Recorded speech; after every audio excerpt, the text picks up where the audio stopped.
Hi. Jade and I have been entertainment standless forever, for like a long time. We just couldn't decide on one. They were too expensive, not the right kind. I don't know. We finally got one. I built it yesterday with my blood, sweat, and tears. Mostly sweat. It was kind of like blood, sweat, sweat, sweat, sweat, sweat. A couple tears, back to sweating and sweating and sweating, and then I finished it. And it's done now. And now because it's done, I'm gonna put movies into it. I used to kind of collect Blu-rays. I used to buy Blu-rays way too often when I was in college because I love film, I love TV, I love movies, I love film and television. That's just what I just said. I do love it, and I love Blu-rays, I love watching movies, I love commentary tracks, I love all of it. I'm going to take some of my favorite movies and put them in the new entertainment stand, but I was like, why not film it and like talk through some of my favorite films or why I'm putting them in the entertainment stand? Does that make sense? I think it does. Let's get into it. Ever seen such delicious looking popcorn? Wait till you taste it. Plain or buttered, it's being popped for you right now. So when me and my girlfriend were talking about like, okay, what's the first film we should put in the entertainment stand? Like which one means the most to us? Which one do we grab a lot? The one we decided on, of course, was Bridesmaids. Bridesmaids is like the best comedy of all time. Bridesmaids to me, it is kind of like almost my Caddyshack or something. Like I love this film, me and my girlfriend love this. Everybody in this movie is so funny. So it's going into the entertainment stand first and I'm so excited and I could not be more proud. I tried to kind of organize them beforehand and I realized that it kind of got out of hand and it kind of got away from me. I'm gonna try to go through them a little bit organized, but it's kind of a mess and it's not really that organized. So I'm gonna go through like my boxed sets that I'm gonna put in there, I guess now. This one is the limited edition Alfred Hitchcock The Essentials Collection. It has Rear Window, amazing. Vertigo, my literal favorite Alfred, why can't I say his name?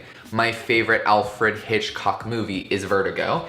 North by Northwest, not my favorite, but good, I guess. Psycho, amazing. The Birds, amazing.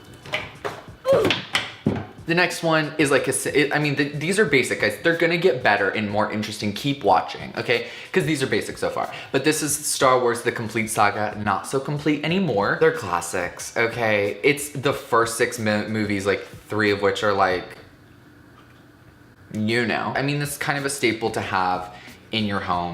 This is like my personal kind of like a soft spot. So this is, oh my God, I almost dropped it. This is the Blu-ray Alien Anthology like collection, I guess. It has Alien, Aliens, Alien 3, and Alien Resurrection. Do I watch Alien 3 and Alien Resurrection really ever in this? No. But do I watch Alien and Aliens quite a bit? Yeah. Alien is like maybe my favorite film of all time. This is like, it's a godsend. If you want this, I would say go out and get it now because I bought it way back when it was super expensive, but I'm so glad I have it. It's amazing. It's some of my favorite like filmmaking in a box set. So the next box set I'm gonna talk about a little bit basic as well. I feel like I'm like getting my basic-ish ones out of the way, but whatever. This I eyed forever when I was in college. This is Tarantino celebrating 20 years of filmmaking. It's huge, it's thick. It has, how many films is it? It has 8 films. Every film on here, I love. If it's on here, I love it. I mean, Quentin Tarantino as a filmmaker, whatever, I love his films. They're not everybody's cup of tea. I run to this a lot, especially for Jackie Brown and Death Proof, weirdly enough. I think the 2 films that are like maybe the least popular, like Pulp Fiction and stuff, and those are kind of like, we've all watched those a lot, but like Jackie Brown, if you haven't watched Jackie Brown, go and watch it. It's really good. I don't know why I'm like, but it's really good, and this whole thing is going in the drawer. Because those films are all fucking stars. They're all stars. And then the last kind of box setty thing I think I'm gonna talk about is just really basic Harry Potter 8-film collection. Amazing classic films from all of our childhoods if you're my age. It's like, you know, maybe everybody should have it, maybe not. If you don't like Harry Potter, that's cool. I like it, you know, magic. I think I'm gonna talk about some random-y ones, and then we're gonna like come around back and like talk about some like 3D ones. This is the Criterion Collection of David Lynch's Eraserhead. I love this movie. It's bizarre. If you haven't watched it, please watch it because it's so interesting, but it's very weird. But the characters are very tender and very sweet. There's like a vulnerability. There's like sort of an innocence. I don't know. I can't even describe it. I don't think I'm like intelligent enough to describe how I'm like, what level this film operates on, but I'm intelligent enough to like appreciate it and kind of love it. This is obviously Martin Scorsese's Taxi Driver starring Robert De Niro, a very violent film. I love this film. This film I watch kind of a lot. This is one of those films that like every time I watch it, I find something new and different. I appreciate something new and different. I learn something that I didn't, like I see something with my eyes that I didn't see before. It's really good storytelling. Like it's just very good filmmaking. Okay, artificial intelligence. Artificial intelligence is my favorite Steven Spielberg movie, and I know that's scary to hear. That's like very scary to hear. I don't think that's a popular opinion. I think people probably think it's maybe his worst, but I don't know. I have a soft spot for science fiction and for robots in science fiction and for like a heartfelt story about robots in science fiction and robots having emotions and humanity and how humanity interacts with robots. And I love this movie. I'm obsessed. Whip It. Whip It is an amazing film when you want to just like watch a bunch of women like bond and kick ass. Everyone in this is amazing, particularly of course Drew Barrymore and Ellen Page. It's very good. This is Leon the Professional. I love this film. And if you're wondering, that painting behind me that's like probably very distracting, I used Matilda, Natalie Portman as a child. I used her character Matilda's face as the reference for that. So if you're wondering why Carson filmed with that very, very distracting gold leaf behind him, number one, I don't know. And number two, but if you're interested to know like what reference I used, it's Natalie Portman's face from this film. It's a very good film. Again, it's a little violent. It reminds me a lot of Taxi Driver in a weird way, where it's like about like, you know, there's a young girl and there's an older man that's like very violent and very like weird and not really talkative. I don't know, there's such a like weird romantic, like violent, like, I don't know, but it's a great film and I would love to show it. I don't think I've ever watched this with somebody, and I don't think I've ever shown somebody to this. It's going in the drawer. This is The Lobster. I watched this movie for the first time in the Mayan Theater in Denver with Jade. We had the best time. The theater's gorgeous there, and this movie took us by surprise. And I love this director. If you have not seen, I believe he directed the movie Dog Teeth. I can't remember the title. I'll edit it in and I'll show you what I'm talking about. That film is also very good. It's a lot like this, where it's very violent, but it makes you think about, it's telling you kind of like a social commentary, and it's really interesting. So this is Blade Runner. Blade Runner, again, I love science fiction. I love Ridley Scott, so of course I'm gonna love Blade Runner. Gritty, industrial, futuristic, violent. It's so good. Sleepaway Camp. Sleepaway Camp, I watch every year during Halloween time. It's my favorite, probably like Halloweenish movie. I also love the second or the third one. I can't remember which. I think it's the third, but I can't remember when Angela's like a little bit older. This movie, obviously, I feel like the twist ending has been spoiled for everyone, but if you have a friend that does not know the twist ending of this movie and it's Halloween time, pick this up and show them this movie. It's a horror movie that's very fun to watch. Rocky Horror Picture Show. I mean, if you don't know about Rocky Horror Picture Show, buy it right now, go online and watch it right now. You're missing out on like a musical that's so specific and so amazing that like, what are you doing with your life? This is La Dolce Vita. Such a beautiful, interesting look into like the time period and the location. That seems very like vague. It sounds like I've never watched it. For me, it was eye candy, and the voices, like it is obviously not in English, so like if you don't want to watch a movie that's subtitled, don't watch this and like whatever, but I just love it.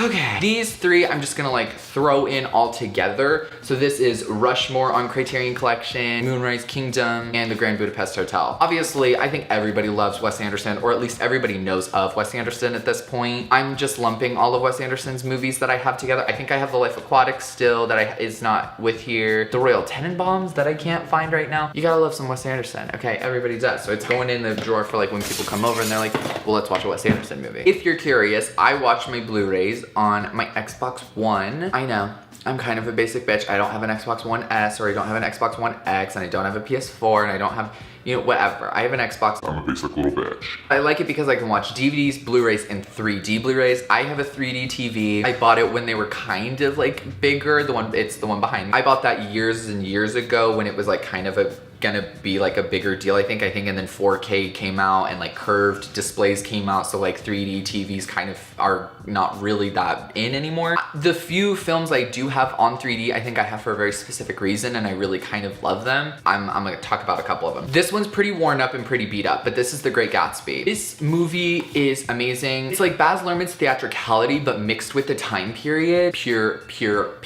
eye candy. Gorgeous cinematography and confetti falling out of the air. This is The Wizard of Oz 3D. This is like a movie where the 3D is not necessary. The only reason I have it is because I didn't have a copy of the film and like it was in 3D and I was like, okay, I'll take that. I'm from Kansas and I feel like Dorothy's lessons she learned along the way are very like relevant to everyone in everyone's lives. Why not? Mad Max Fury Road in 3D. This movie is amazing in 3D, in 2D, in like 240p probably, okay? This movie is the best action movie to come out, in my opinion, in like probably the past like 15, 20 years. Like, it's amazing. The pacing in this movie is amazing. And it's going in, if I can make it fit. Blade Runner 2049 in 3D. This movie is amazing. Its score is so powerful and important. Its visuals are so amazing, and the story that's being told is so interesting. And oh my God, I love this movie. I really do love this movie. I especially love it for its visuals. So I knew I wanted to see it, and I watched it in theaters in 2D. So I knew when it came out, I was like, I owe it to myself to watch this movie in 3D. So I should try to get the 3D Blu-ray. That's just a personal taste, but it's so beautiful. It's so good. If you haven't watched this, please watch this. I love sci-fi, so it's like obviously I would love this. And again, I love androids and robots and like human stories being told through them. And this is doing that excellently. It's an amazing film.